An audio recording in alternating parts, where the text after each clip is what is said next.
مسیح یسوع کے قدوس اور قادم مطلق نام میں آپ کی سلامتی ہو۔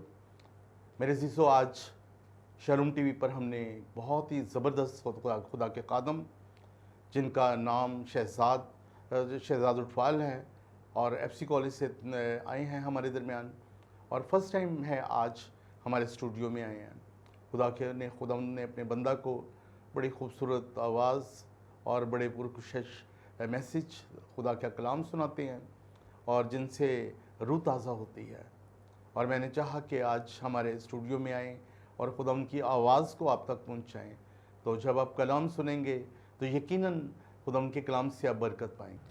شہزاد صاحب، ہم آپ کو اپنے شالوم ٹی وی پر ویلکم کہتے ہیں، اور یہ مجھے اچھا لگا کہ آج ہمارے چینل پر آئیں تاکہ آپ خدا ان کی آواز کو لوگوں تک پہنچا سکیں۔ تو ہم دل کی گہرائیوں سے آپ کو ویلکم کہتے ہیں۔ میں جاننا چاہوں گا ہمارے ناظرین کہ آپ نے کب سے یسوع کو قبول کیا اور کیسے خدمت میں آئے؟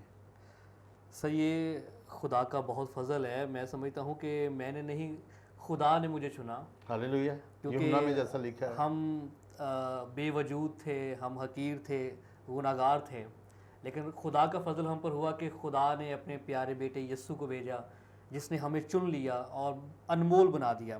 اور ویسے دنیاوی لحاظ سے دیکھا جائے، میں 2002 سے جو ہے وہ باقاعدہ طور پر خدا کو جاننا شروع ہوا۔ میری بڑی بہن تھی جو خدا میں بڑی زبردست خدا کی خادمہ تھی، اس سے میں متاثر ہوا جب خدا اس کے وسیلہ سے کام کرتا تھا، اور اس کی زندگی سے میں نے سیکھا کہ خدا کو جاننا بڑا ضروری ہے، اور میں نے بھی خدا کو جاننا شروع کیا، خدا میں بڑھنا شروع کیا اور دعا کرنا شروع کی، تو خدا نے بلیس کرنا شروع کیا۔ اور اس طرح سے میرا جو انٹرسٹ زیادہ ہوا خدا کے کلام کی سٹڈی میں، خدا کے بھیدوں کو جاننا، رازوں کو جاننا، اور پھر خوشخبری کو، کیونکہ بائبل انجیل خوشخبری ہے، اور پھر میں نے جانا کہ یہ خوشخبری کو دوسروں تک بھی پہنچانا چاہیے۔ یہ بڑا زبردست ہے، کیونکہ یسوع نے جو ہمیں چنا ہے وہ اس نے اسی لیے چنا ہے تاکہ ہم اس کے کلام کو، اس کی خوشخبری کو لے کر لوگوں تک جائیں اور لوگوں کو یسوع کے لیے جیت سکے، روحیں جیت سکے۔ ہمیں یسوع نے جو رکھا ہے اس دنیا میں، اسی لیے اس نے ہمیں بچایا ہے۔ یس، بالکل، خدا کا شکر ہے۔ تو آپ نے انجیل کی منادی کب سے شروع کی؟ بائبل کو پریچ کرنا میں نے 2006 سے باقاعدہ شروع کیا۔ پہلے میں نے اس کو سیکھا، اسٹڈی کیا، آپ جیسے بڑے خادموں کے قدموں میں بیٹھ کر، بلیو کریں بڑا زبردست اس وقت ایک بڑا ماحول ہوتا تھا خدا کے خادموں کی خدمت کرنا۔ میں خدا کے خادموں کے بیگ اٹھایا کرتا تھا، اور جب وہ پریچ کر کے بیٹھ جاتے تھے ان کی ٹانگیں دبایا کرتا تھا، ان سے سیکھتا تھا رات گئے تک، اور پھر اسی انتظار میں ہونا کہ کوئی نہ کوئی خدا کے کلام کی بات کو سیکھیں، اور اس طرح پھر سیکھا۔ 3-4 سال جو ہے وہ خادموں کے ساتھ جو ہے وہ خدا کے کلام کو سیکھا۔ اس کے بعد پھر میں نے باقاعدہ جو ہے وہ ایک 3 ماہ کا پروجیکٹ تھا، اس کو بٹا پروجیکٹ کہتے تھے، ان سے میں نے ریگولر 3 ماہ کی میں نے جو ہے وہ ٹیچنگ لی، اور ان سے میں نے سیکھا۔ انہوں نے بڑا زبردست سر ہمیں سکھایا تھا۔ وہ بے لوس خدمت کرتے تھے، اور وہ بھٹوں پہ جا کر 3 مہینے کا وہ پروجیکٹ چلاتے تھے، اور 3 مہینے لائک اس جگہ پر انہوں نے خدمت کی ہے۔ انہوں نے ساتھ ساتھ گاؤں میں وزٹ کرنا، بچوں کو انہوں نے پکڑنا، اسٹوڈنٹس کو لینا، ان کو بھی سکھانا، یہاں تک کہ وہ بائبل سکھاتے تھے۔ 3 گھنٹے کی وہ کلاس لیتے تھے، 3 ٹیچر ہوتے تھے، اس کے بعد وہ کھانا کھلایا کرتے تھے۔ واہ، کیا بات ہے۔ اس کے بعد پھر جس کے پاس اگر کسی نے دور جانا ہے، کوئی ویگن کا یا کسی نے بس پہ سفر کرنا، تو اس کو کرایہ خود سے دے کر بھیجتے تھے، اور بالکل فری آف کاسٹ وہ خدا کی خدمت کر رہے تھے۔ میں جاننا چاہوں گا ان کے بارے میں۔ وہ اس کے بعد جب میں نے ان سے، وہ ہمارا جو ایک کورس تھا وہ پورا ہو گیا، تو بس بدقسمتی سے ان سے دوبارہ ملاقات نہیں ہوئی۔ اس کی وجہ یہ تھی کہ ان کا پروجیکٹ ہی ایسے ہوتا تھا جیسے انہوں نے ہمارے پاس 3 مہینے گزارے، اس کے بعد پھر وہ میں نے سنا تھا کہ وہ شیخو پورہ میں چلے گئے، اس کے بعد پھر سننے میں آیا تھا کہ وہ آگے ساہیوال میں چلے گئے۔ اس طرح وہ پورے پاکستان میں وہ خدمت کر رہے تھے۔ جیسے کلام میں لکھا ہے خدمتیں طرح طرح کی ہیں، تو خدا نے ایسے اپنے سورما رکھے ہیں جو جگہ بہ جگہ لوگوں کی خدمت کرتے ہیں، اور بہت سے لوگ ایسے ہیں جو بڑی گمنامی میں، لیکن خدمت کا ان کا جو جذبہ ہے وہ پورا قوت سے بھرپور ہے۔ تو بہت اچھا، مجھے یاد ہے کہ میں ایف سی کالج میں جایا کرتا تھا، اور ہماری ان میٹنگز میں آپ بڑی باقاعدگی سے آتے تھے، اور اکثر میٹنگ بھی آپ لیڈ کیا کرتے تھے، تو بڑی دیکھ کے نا خوشی ہوتی تھی۔ اور اب جب آپ سے میں خدا کا کلام سنتا ہوں تو خدا ان کا شکر ہے کہ آپ نے اور گرو کیا اور مسلسل آپ گرو کر رہے ہیں خدا ان کے کلام میں. تو میں چاہوں گا کہ آج ہمارے جو ناظرین ہیں ان کے لیے آپ خدا کا کلام لے کر آئے ہیں. تو ہمارے ناظرین کو خدا ان کا کلام ضرور سنائیے. خدا یسوع کے عظیم قادر نام میں آپ کی سلامتی ہو. میں خدا کا شکر ادا کرتا ہوں کہ خداوند نے یہ فضل بخشا، موقع بخشا کہ میں خدا کے کلام کی خوشخبری کو آپ کے ساتھ شیئر کروں. آج ہم خدا کے کلام میں سے دیکھیں گے، بڑی زبردست آیت ہے اور یہ بڑا زبردست ایک ٹاپک ہے خدا کے کلام میں. آج ہم اس کے بارے میں جانیں گے اور اپنے زندہ خدا کی قدرت کے بارے میں جانیں گے کہ ہمارا خدا کتنا عظیم ہے، کتنا ہمارا خدا قوت والا ہے اور وہ ہمارے لیے کیا کیا ہمارے لیے برکات رکھتا ہے، شفائیں رکھتا ہے، ہمارے لیے کیا وہ بلیسنگز رکھتا ہے. آج ہم خدا کے کلام میں سے جانیں گے. آئیں خدا کے کلام میں سے ہم دیکھتے ہیں پرانا عہد نامہ مقدس ایوب نبی کا صحیفہ 19 باب اور اس کی 25 آیت. خدا کے کلام میں ایسا لکھا ہے، لیکن میں جانتا ہوں کہ میرا مخلصی دینے والا زندہ ہے اور آخر کار وہ زمین پر کھڑا ہوگا. خدا ان کے عظیم کلام پر اس کی برکت ہو. یہاں پر ہم نے دیکھا ہے کہ خدا کا بندہ ایوب ایک بڑی زبردست اس کی زبان سے لب کشائی ہوتی ہے. وہ بولتا ہے، بات کرتا ہے اور جب وہ بولتا ہے تو وہ کیا کہتا ہے کہ میں جانتا ہوں کہ میرا مخلصی دینے والا زندہ ہے. میرے عزیزو، مخلصی کہتے ہیں نجات کو، رہائی کو، چھڑانے کو.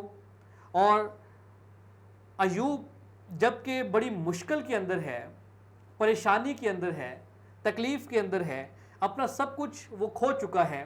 ایک امیر شخص تھا، اب وہ انتہائی غریب سے بھی نچلے طبقے میں ہے اور اس کی جو جان ہے وہ بیتاب ہے، مصیبت میں ہے، مشکل میں ہے، تنگی میں ہے. لیکن ایوب ان ساری باتوں کے ساتھ، ان سب میں سے گزرتے ہوئے ایک بات کو جانتا ہے اور وہ کیا ہے کہ میرا مخلصی دینے والا زندہ ہے. وہ اپنے خدا کے بارے میں جانتا ہے، وہ اپنے چھڑانے والے کے بارے میں جانتا ہے، وہ رہائی دینے والے کے بارے میں جانتا ہے. ایوب اس بات کو جانتا ہے کہ ایک شخصیت ہے، ایک ہستی ہے جو مجھے ان ساری بیماریوں سے، پریشانیوں سے، تکلیفوں سے، تنگ دستی سے، لوگوں کے تانوں سے چھڑانے اور بچانے کی قدرت رکھتا ہے. اور وہ یہوہ خدا ہے، وہ زندہ خدا ہے، وہ میرا اور آپ کا خدا ہے. ایوب اپنے چھڑانے والے کو جانتا ہے، ایوب اپنے مخلصی دینے والے کو جانتا ہے کہ کوئی شخصیت ہے، کوئی ایسا ہے جو مجھے ان ساری مشکلاتوں سے، پریشانیوں سے بچانے کی اور چھڑانے کی قدرت رکھتا ہے. میرے عزیزو، آج میں آپ کو اسی ہستی کے بارے میں، اسی شخصیت کے بارے میں جس کو ایوب جانتا ہے، میں چاہتا ہوں کہ میں آپ کے ساتھ اس شخصیت کا ذکر کروں، اس شخصیت کو میں آپ کے ساتھ انٹروڈیوس کرواؤں. اور وہ شخصیت میرا اور آپ کا خالق زندہ خدا ہے.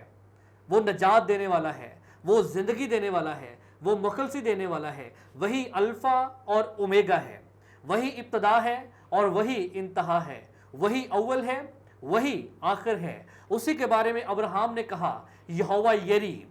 اسی کے بارے میں خدا کا بندہ موسیٰ بنی اسرائیل کو بتاتا ہے کہ مجھے جس نے بھیجا ہے اس کا نام میں جو ہوں سو میں ہوں ہے. اور وہی خدا زندگی کی روٹی ہے، وہی آب حیات کا بہتا دریا ہے. میرے عزیزو، جب آپ خدا کو جان جاتے ہیں جس طرح کہ ایوب جانتا ہے، وہ اپنے خدا کو جانتا ہے، اسی لیے ان ساری پریشانیوں سے وہ گھبراتا نہیں ہے. حالانکہ اس کی وائف، اس کی بیوی جو ہے وہ ان ساری پریشانیوں سے مایوس ہو جاتی ہے، ان ساری پریشانیوں سے اکتا جاتی ہے، ان ساری پریشانیوں میں وہ خدا سے امید کو چھوڑ دیتی ہے. اور وہ اپنے خاوند کو، ایوب کو بھی کہتی ہے کہ تیرے خدا نے تیرے لیے کیا کیا ہے، اس کی تکفیر کر اور مر جا، کیونکہ تیرے لیے مر جانا بہتر ہے. لیکن ایوب کہتا ہے کہ میں جانتا ہوں کہ میرا مخلصی دینے والا زندہ ہے اور آخر کار وہ زمین پر کھڑا ہوگا. ایوب جانتا ہے کہ میرا خدا آخر کار مجھے ان ساری پریشانیوں سے، مصیبتوں سے، تکلیفوں سے بچانے کی قدرت رکھتا ہے.